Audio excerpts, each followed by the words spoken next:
Today we are talking about exercises that you can do if you have a strained or tweaked neck. If you've been following on my Instagram, I shared in my story that I tweaked my neck really bad about 3-4 days ago. In my stories, I was asking if people had experienced this and if they would like stretches to help alleviate this. I don't think I've ever gotten such a resoundingly strong yes. I'm pretty sure it was like 100% of people were like, yes, it is the worst. So I went live on my Facebook group to deliver this class live in order to share some of my own experiences in relieving a strained neck and just feeling better. Now, disclaimer, if you are struggling with any sort of cervical or lumbar or spinal bulge or herniation, please speak to your doctor and your physical therapist and get their professional opinion. Everything I share in this video is very specific to my experience and my body and what has worked. So, as always, I have a few props to help move and support my practice. I've got 2 glider discs, which if you don't have these, don't worry, just put socks on your hands and be on a slippery surface. I have a yoga strap. I have 2 cork blocks, so you can also use foam.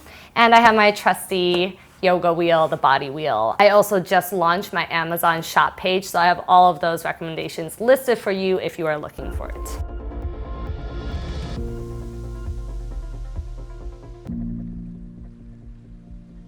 So the movements I like to recommend are a combination of dynamic, and it's all very pretty gentle. You will see that this class is nothing like chest stand practice 2 on my app, right? This is a very gentle modified class, and you do want to move slowly with a lot of body awareness so that you don't shock your system into wanting to tighten up more and hold tension. Keeping an effortless softness in your shoulders, just make gentle circles, moving and initiating around the shoulder blades to draw the shoulder heads forward and shoulder heads back. So this action is dynamic and warming, but also what it does is it contracts the muscle upward, right? I'm shortening the muscles around my neck and my traps. And if you think of a Chinese finger trap. Someone actually didn't know what this is. So if you don't know what this is, definitely look it up. But Chinese finger trap is the more you pull it, the tighter it gets. But when you come together, when you contract it, then it loosens and it opens. So this is kind of the same principle. We're just contracting to hopefully warm it up and open it up. And you can also use a heat pad before these exercises if you want to warm it up even more.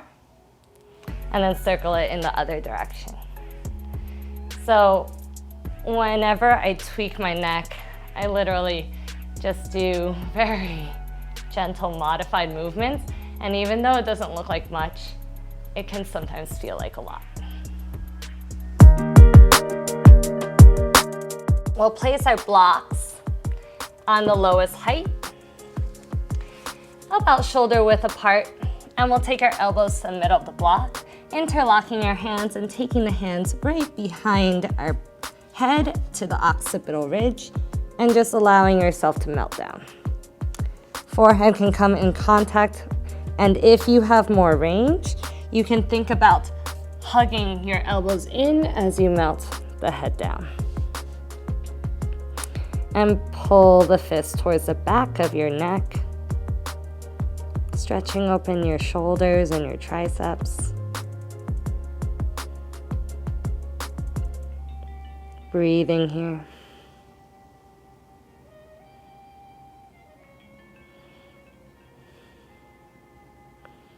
And if you need more, you can always lift the blocks up a level to the medium height.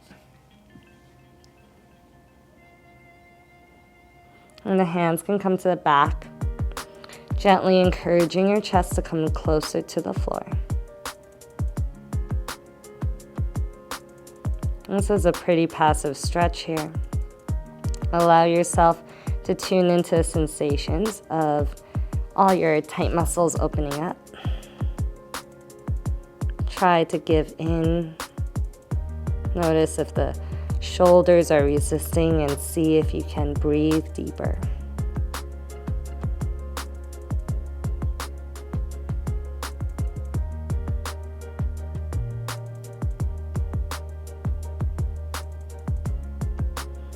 And then when you come on up, keep those hands interlaced and come closer. So if your blocks are on medium and you want to take them lower, do so. Close your ribs and then melt it down. Keep your neck neutral. Close your ribs and melt it down. Again, pretty gentle here. We're building strength in the shoulders. Close the ribs and melt. Normally in my classes, we do this with the chin lifted, but in healing the neck, we can keep the neck nice and neutral here.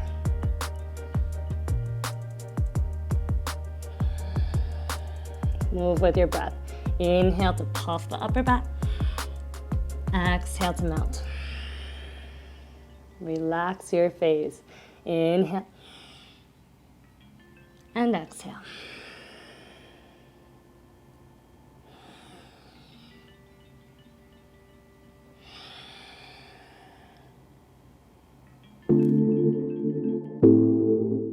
And we'll take a nice gentle Sphinx pose.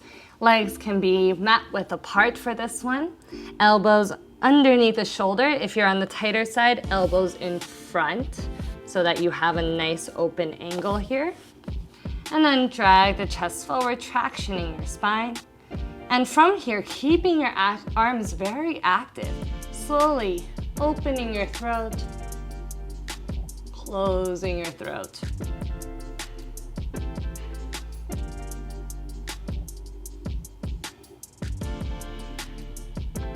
Think about chin up and over, instead of just right? Or tractioning and creating length. The legs are also somewhat active, reaching back. Belly button stays tethered, even the rib cage stays tethered. Arms are very active here. Super strong arms.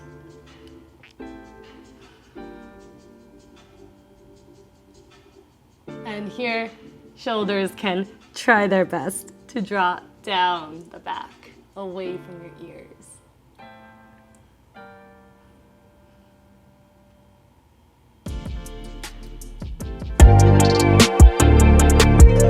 From your Sphinx pose, we'll prepare discs underneath our hands, or if you don't have discs, just place socks over your hands and be on a sliding surface.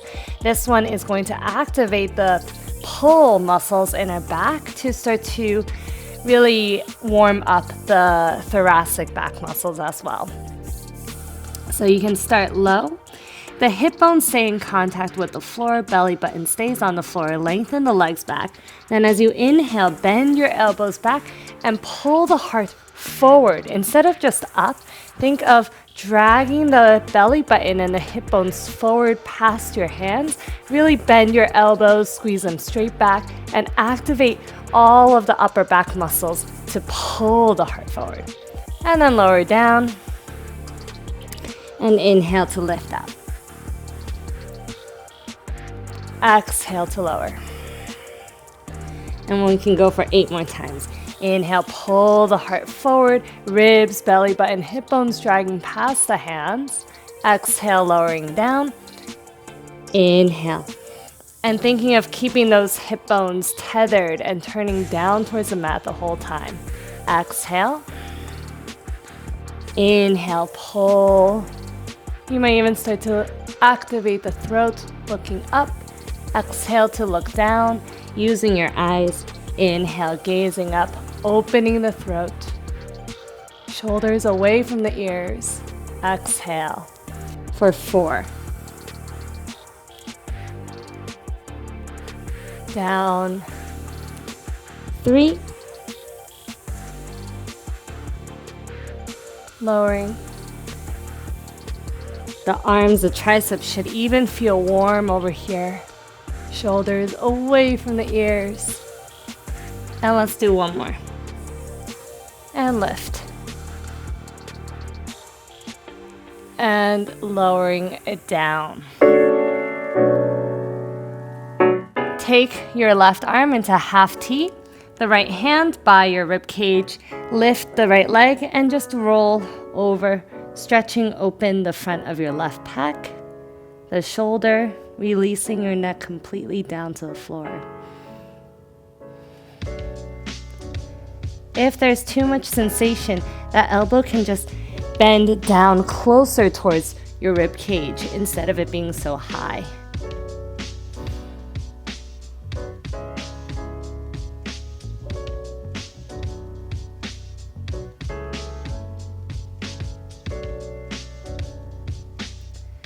Rolling it back through center, and we'll sweep the left arm across us and take our right arm on top of it. Turn the palms up and then think of pulling your elbows down towards your belly. Tuck the chin over the arms and allow yourself to stretch open the shoulder heads. Feel the arms reaching in opposition here.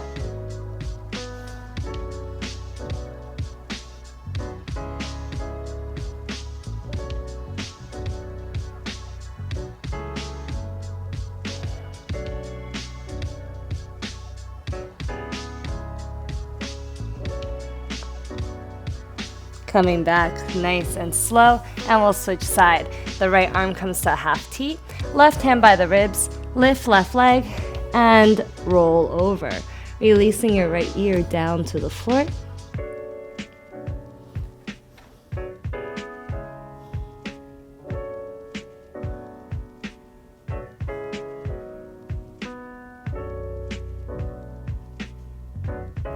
This really counters our daily activity of when the shoulder heads are turning forward. We're really starting to roll the shoulder heads backward to open that front body.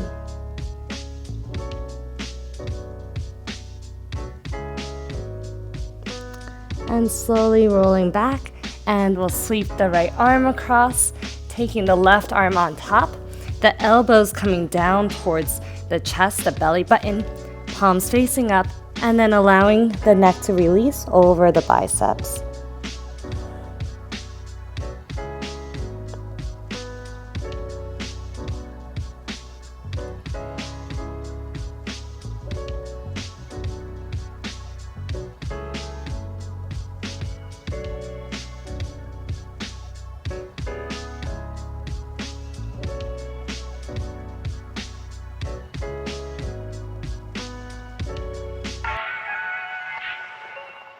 Shoulder flossing. Now over here, our goal really is to find full extension. That means when the arms are overhead, the shoulders are reaching up to the ears. When the shoulders are down and the arms are down, the shoulders away from the ears. Arms up, shoulders up. Arms down, shoulders down. Okay? So start here, push out like you are pushing away a wall, and feel space grow in your shoulder capsule. Then inhale, keep that space, push and pull shoulders up to the ears, and then reaching the arms back. So if you feel anything too much, just slacken the strap, give yourself plenty of room. Shoulders away from the ears, and then we'll repeat back up. Inhale, as the arms lift, the shoulders lift, and exhale, closing it down. So now we can add the throat if that feels okay for you. Listen to your body. Inhale, shoulders up, looking up, opening throat. Exhale, shoulders back and down.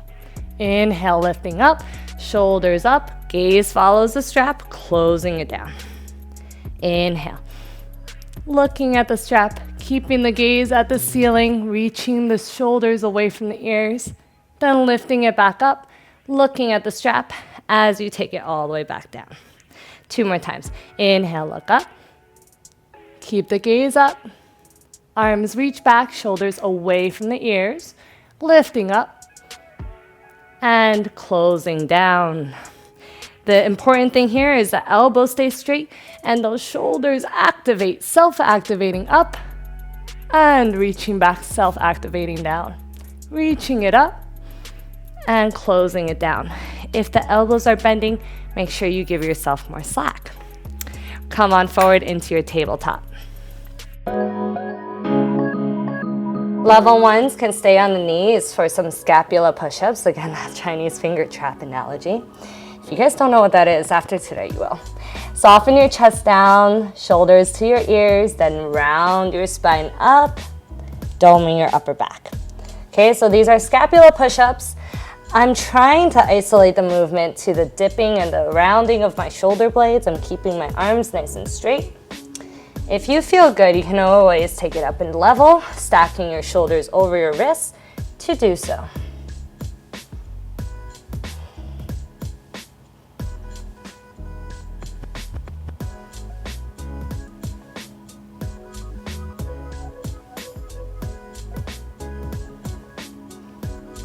And then you can just rest whenever you'd like.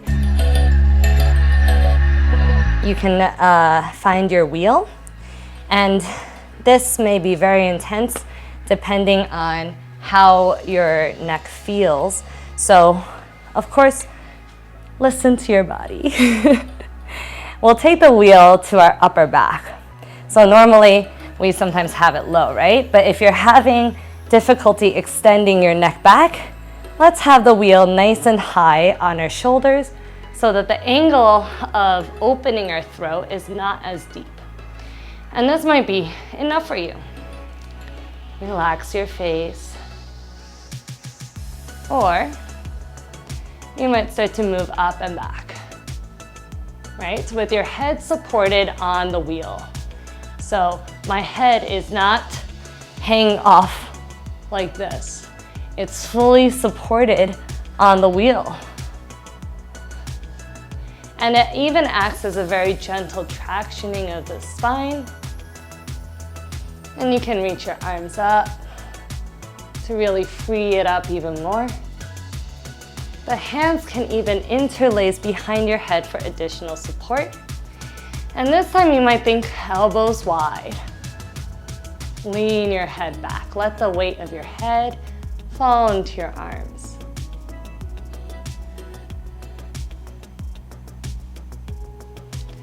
If you have a wheel, you might grab the outer edges of it and then think pulling the chest up. You might hear a few cracks. This is when I really became a crack addict to body cracks. And just allowing yourself to really open and stretch. Eventually come on back. Roll yourself down so that your head is fully supported, nice and comfortably. Take a few breaths.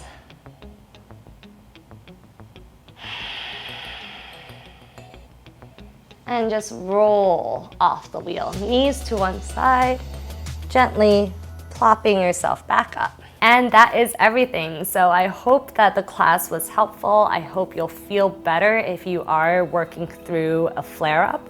And if you guys have any questions, please feel free to comment down below. Talk to me. I love hearing from you guys. And if you did enjoy, it would do me a big favor for you to hit that like and that subscribe button.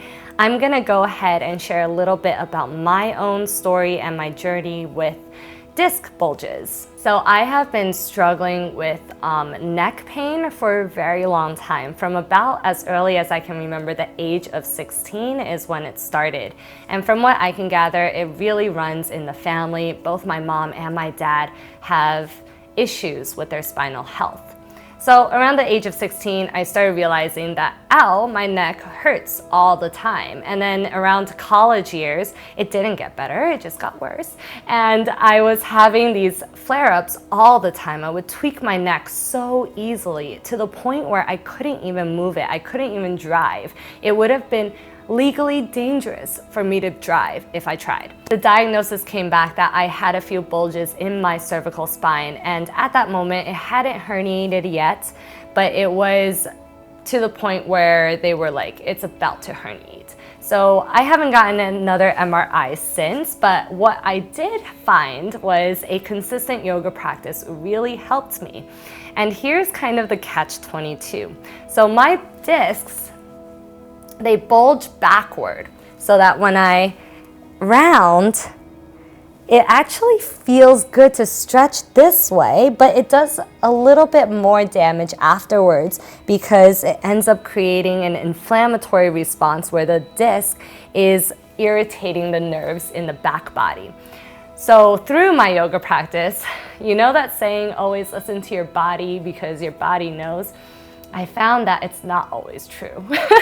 And because flexion, rounding my spine felt so good, but it actually did me more harm in the long run. And what I found to really help alleviate the pain and be a long-term therapy was back bending. And now when I have these episodes and flare-ups, I'm not extremely back bending. I'm not sitting on my head like chest stand, right? I'm doing these gentle movements that contract and warm up the muscle and gently stretch it to encourage the scar tissue to break up so that it frees up. So that being said, I found that yoga and the back bending practice, a functional degree of back bending, has been incredibly therapeutic for my neck. And anytime I tweak or strain my neck now, it takes me about 3 days and then I'm back to normal. Whereas I have seen a lot of my friends suffer for 1 to 2 weeks, and hence this is why I'm putting this class on YouTube, because I realize that it can be so painful, and I hope that this does offer some help. So that is everything I've got for you guys today. Thank you if you're still here watching. I'm trying to think if there's anything else I want to say, but I don't think so, other than my app just released a huge update. So if you didn't know, I have all of my classes on my app, Om Life Living by Janice Liu. You can find it in the App Store, and as a subscriber, you get full access. And the new features include a calendar and journal function so that you can really start to take your practice from on the mat to off the mat. And that being said, thank you guys for joining me today. If you guys have questions, comments, or feedback, leave it for me below, and I will see you guys next time.